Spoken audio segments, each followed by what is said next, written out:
H pylori हर दूसरे आदमी की पेट में होगा ही। गाय के दूध से बनी दही, दही से फिर मक्खन निकाला। मेरे से यदि आप पूछेंगे कि मैं इसका उपचार कैसे करूं, मेरे पास पेट की समस्याओं के बहुत लोग आते हैं, उनमें से ज़्यादातर युवा होते हैं और उनकी जो रिपोर्ट्स मैं देखता हूँ इतनी सारी उन्होंने पकड़ी होती है, तरह तरह के डायग्नोस्टिक सेंटर्स पर डॉक्टर से उन्होंने परामर्श करके करवाई होती हैं और उससे वो इस नतीजे पर पहुँचते हैं कि हमारे पेट में सूजन है, गैस्ट्राइटिस हो गया है या एच पाइलोरी की इन्फेक्शन है। अब डॉक्टर्स उनको कहते हैं कि ये ठीक नहीं होगा, इसके लिए तो आपको एंटीबायोटिक्स लेना पड़ेगा। वो डर जाते हैं और कई बार एंटीबायोटिक्स करते हैं, कुछ समय के लिए रिलीफ रहता है, लेकिन ओवरऑल आपको भी पता है एंटीबायोटिक्स क्या चीज़ है, उस पे मैं नहीं जाऊँगा। लेकिन मेरे से यदि आप पूछेंगे कि मैं इसका उपचार कैसे करता हूँ, तो मैं आपको आज बताऊँगा कि गैस्ट्राइटिस ये वायु अवशोषित कर लेती हैं आंतें। इंटेस्टाइन्स जब वायु को गैसेस को एब्जॉर्ब करने लगती हैं, तो वो सूज जाती हैं, दिखता ऐसे कि जैसे सूजी हुई हैं और एक्सर्ट भी हो जाती हैं। मसल्स में इतनी पावर नहीं, इतना कैल्शियम नहीं, इतने न्यूट्रिएंट्स नहीं, इतनी वो जो इंटेस्टाइन्स की जो कंट्रैक्शन रिलैक्सेशन पावर होती है वो नहीं है अब, क्योंकि वीर्य बल क्षीण हो रहा है, समय के साथ न्यूट्रिशन नहीं मिल रहा है। अगर देखा जाए तो खान-पान की गड़बड़ियाँ रही हैं हिस्ट्री में, तो धीरे-धीरे जाता है शरीर नीचे, एकदम से तो नहीं जाता। तो जैसे-जैसे नीचे जाता है, वो शरीर की पावर वैसी नहीं रहने से वो आंतें एब्ज़ॉर्ब करती हैं वायु को, स्निग्ध नहीं रहती, उनका गट का जो फ्लोरा है, कोटिंग है आंतों पे, वो नहीं रहती अच्छी। बैक्टीरिया मरते हैं, ज़ाहिर-सी बात है।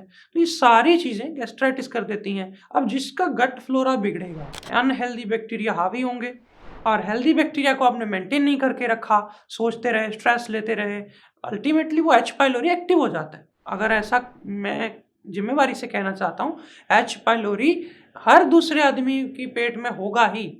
ये बैक्टीरिया, ये चीज़ें, ये कोई बहुत रेयर नहीं है, पर एक्टिव मोड में तभी आता है जब हम एसिडिक चीज़ें ज़्यादा कंज़्यूम कर लेते हैं या इतना सोच लेते हैं कि हमारा गट जो है, पेट जो है वो एसिडिक हो जाता है। उसमें इतनी वो नहीं रहती एल्कलिनिटी या जो बैलेंस होना चाहिए एसिड और बेस का, वो नहीं रहता। अब क्या करें? करना कुछ नहीं है, आपको सबसे पहले मैं बताऊँ कि फर्मेंटेड जिसको आप बोलते हैं, उनका सेवन करना चाहिए और बहुत सारे लोग फर्मेंटेड चीज़ों का सेवन जानते हैं और करते भी हैं।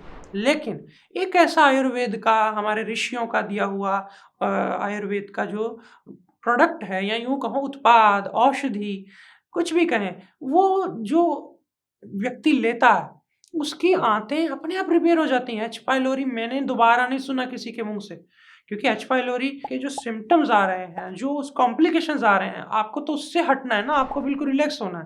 तो जब वो सारी ठीक हो गए, तो ज़ाहिर-सी बात है आप कहेंगे जी मैं बिल्कुल ठीक हूँ अब, मुझे कोई दिक्कत नहीं है। तो वो जो कॉम्प्लिकेशंस, जो उसके सिम्पटम्स, उसको शांत करने के लिए एक ही प्रोडक्ट, ये एक ही दवा औषध काफ़ी है, वो है तक्रासव। तक्रासव गाय के दूध से बनी दही, दही से फिर मक्खन निकाला और मक्खन निकाल के जो नीचे छाछ बचती है, उसी छाछ से बनता है। कुछ ज़्यादा चीज़ें नहीं इसमें मिलती। 5 प्रकार का लवण होता है, नमक होता है 5 प्रकार का। सेंधा नमक, समुद्री नमक, काला नमक, ऐसे करके सांभर नमक, संचर नमक, तो विड नमक, ये पाँचों जो नमक हैं, वो सारे के सारे बराबर मिला के, फिर उसमें थोड़ी काली मिर्च, थोड़ी अजवाइन, आंवला, हरड़, ये सब मिला करके इसको फर्मेंटेशन के प्रोसेस से गुजारा जाता है। छाछ फर्मेंटेड है, लेकिन इन औषधियों को भी उसमें डाल दिया जाता है कि ये भी फर्मेंट हो।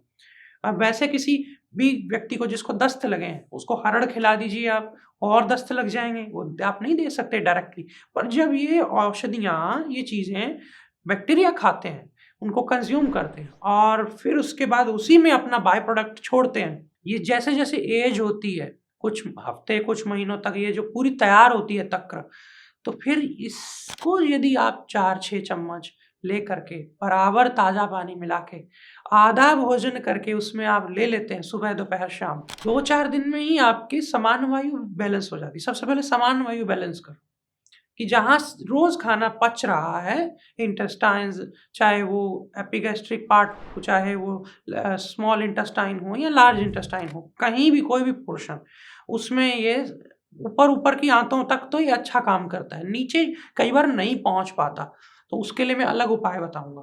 तो ऊपर की आंतों में यदि किसी को प्रॉब्लम है, डकारे आना, पेट फूलना या वायु का गोला एक सा बन जाना, ऐसा लगता है कुछ यहाँ रुका हुआ, कई बार धरण में भी ऐसा हो जाता है, तो वायु को निकालने का काम। और तो और जिनको भूख नहीं लगती, देर से पचता है, खाना पड़ा हुआ है, पेट फूल गया खाना खाते ही, ये सारी समस्याएं उसी वक्त बंद होने लगेंगी।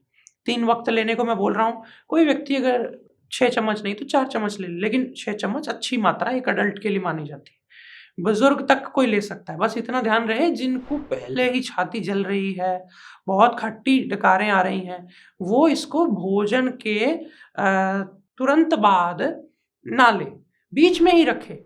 बीच में रखने से किसी को नुकसान नहीं करता। और जिनको भूख लगानी है वो भोजन से पहले ले लो 10-15 मिनट, पर उसके बाद शर्त यही, खाना खाना पड़ेगा, भूखे नहीं रह सकते।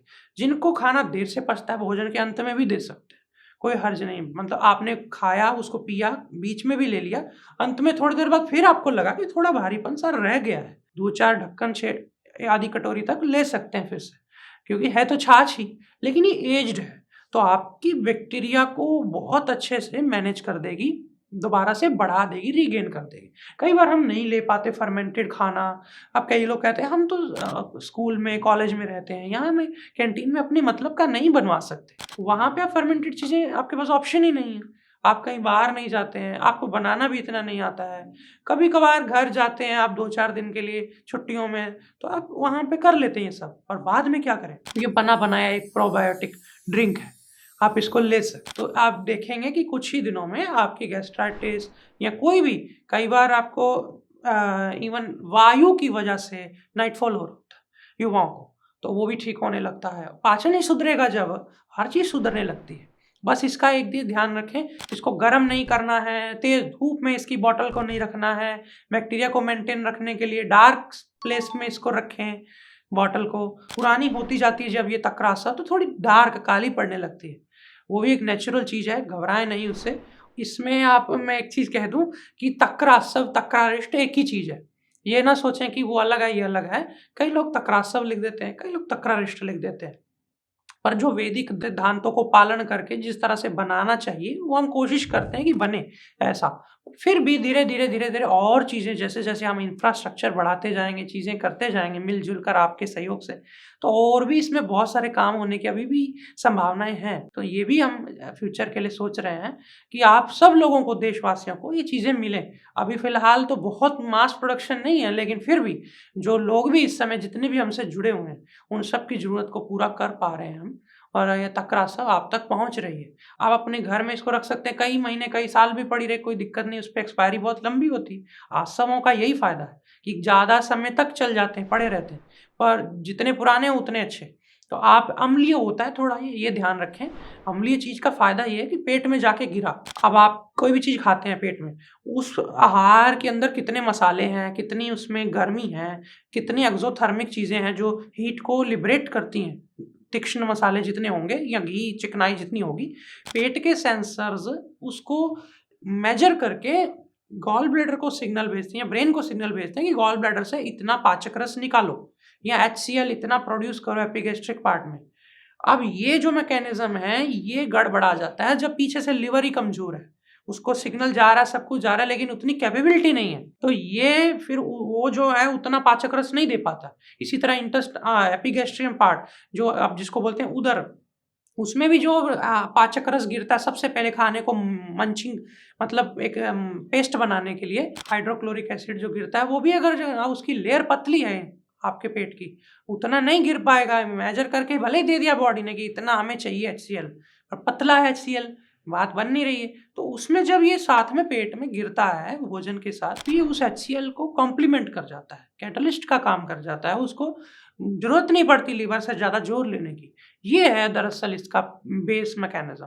तो धीरे धीरे फिर वो सुधरने लगता है पाचन, और पाचन सुधर गया जब आपके शरीर का जोर ज़्यादा लगवाए बिना, तो जब उस पाचन को सुधार के पाचक रसों ने उसको निचोड़ लिया शरीर को अच्छे से, बैक्टीरियाज ने हेल्प करके, वापस पेट में जब न्यूट्रिशन एब्जॉर्ब होता है इंटेस्टाइन्स में, आंतों में, तो फिर जब आपको वीर्य बल बढ़ता है, तो फिर पीछे से वो लीवर, वो सारे ऑर्गन्स जो पाचन के लिए काम करते हैं, वो अपने आप ही फंक्शन करने लगते हैं। ये एक तरह से एक हेल्प है, एक सपोर्ट है, तो आप इसको ज़रूर कर सकते हैं। कुछ महीने ले लिया, 1-2 महीना, आपको 5-7 दिन 10 दिन नहीं भी लेते हैं चलेगा। आपको अगर ऑन एंड ऑफ कभी-कभी बीच में थोड़े दिन लेना, जब ज़्यादा जिन दिनों में गैस होने लगी है, ज़्यादा बदबूदार गैस निकलने लगी है, आप ले सकते हैं। भोजन से तुरंत पहले भी लिया जा सकता है, उसके बाद ऊपर से भोजन कर लें, तो ये फिर संभावना रहती है कि वो आंतों के आगे तक असर करती है। पर जो रेक्टम या यूँ कहूँ कि आखिरी मल द्वार के आसपास का एरिया है, वहाँ तक इसको पहुँचाना ऊपर से पी करके बहुत मुश्किल है। तो उसके लिए फिर हम करते हैं एनीमा। एनीमा या बहुत तरह का है, पानी से भी कर लेते हैं, एरंड तेल से भी कर लेते हैं, तक्र यानी छाछ से भी कर लेते हैं। तो ये किस तरह से किए जाते हैं कि जिससे वहाँ इंटेस्टाइन्स के आखिरी पड़ाव में हेल्दी बैक्टीरियाज ग्रो करें। तो वो मैं अगले अंक में फिर बताऊँगा आपको कि कैसे उस पे काम करना है। किनको ये तक्रासम नहीं उपयोग करना? जिनको भी ऊपर कहीं इस फूड पाइप में अल्सर है या कोई जख्म है या कोई बहुत ज़्यादा पहले से ही आपको यहाँ पर एसिड बन रहा है, जिसको आप प्योरली कहते हैं ये तेज़ाब है, उल्टी भी करते हैं तो एकदम से हरा पीला पानी निकलता है। ऐसी स्थिति में जब आपके शरीर, चेहरा, ये हिस्सा जल रहा है, तब नहीं उपयोग करते।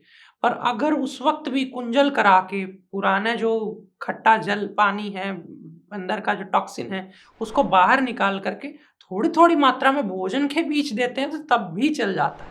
तो मैं फिर भी एक सावधानी के तौर पे, किसी को अगर लेने से डिस्कम्फर्ट होता है, तो बस उसी वक्त उसको थोड़ा ध्यान रखना होता है। बाकी हर व्यक्ति के पेट में वही एसिड्स, वही चीज़ें पचाने के लिए काम करती हैं, तो इसीलिए ये हर व्यक्ति के लिए सेफ माना जाता है। पर फिर भी बहुत ज़्यादा बढ़ी हुई स्किन प्रॉब्लम्स में ऐसी अम्लीय चीज़ें देना हम उचित नहीं समझते शुरुआती तौर पे, जब तक वो स्किन प्रॉब्लम को बैलेंस नहीं कर लेता। इसलिए कहीं-कहीं पे किसी-किसी को इसको यूज़ करने के लिए, उपयोग करने के लिए वैद्य की मदद लेनी पड़ सकती है। फिलहाल के लिए आपको ये जानकारी कैसी लगी मुझे बताइएगा, और ज़रूर आप आनंदम आयुर्वेद के इस उत्पाद को अपनी प्रैक्टिस में शामिल करें। जो भी वैद्य भाई-बहन हैं, मैं उनसे प्रार्थना कर रहा हूँ कि आप इसको एक बार अपनी प्रैक्टिस में शामिल करके बताएँ और अपनी फीडबैक्स भी देते जाएँ। हम और आने वाले समय में बेहतर इन चीज़ों को लाते रहें और मानवता का एक भला होता रहे। बस आज इतना ही। नमस्कार। निरोगी रहना हम सबका मौलिक अधिकार है, इससे हमें कोई वंचित नहीं रख सकता। और हम सब पे बहुत उपकार हैं हमारे ऋषियों के, जिन्होंने हमें योग आयुर्वेद जैसी विधाएं दी, और इन विधाओं का सही तरीके से पालन करते हुए हमने स्थापना की है आनंदम आयुर्वेद के चिकित्सालयों की, जो कि अमृतसर, पंचकुला और वृंदावन जैसे स्थानों पर आपको सेवाएं दे रहे हैं। आप वहां जाकर के जब हमारे वैद्यों से परामर्श करेंगे, तो वे आपको आयुर्वेद की मूल सिद्धांतों और मेरे खुद के जो निर्देश हैं, जिससे कि रोगी का जल्द से जल्द जो भला हो सके, इस भावना को ध्यान में रख करके हमने ऐसे प्रोटोकॉल्स, ऐसे नियम, ऐसे सिद्धांत वहां पर, आदर्श वहां पर स्थापित किए। आप वहां जाकर के चिकित्सकों से जब आप मिलेंगे, आपको ऐसा अनुभव होगा कि आपने आयुर्वेद की विधा को सही ढंग से प्राप्त किया है। आप जाकर के जरूर उनसे मदद लीजिए। जो लोग भी फंसे हुए हैं रोगों में, व्याधियों में, उनका भला हो, ऐसी भावना से मैंने आप सबको ये सेवाएं आप सबके लिए शुरू की हैं। आप जरूर से जाकर के इनका लाभ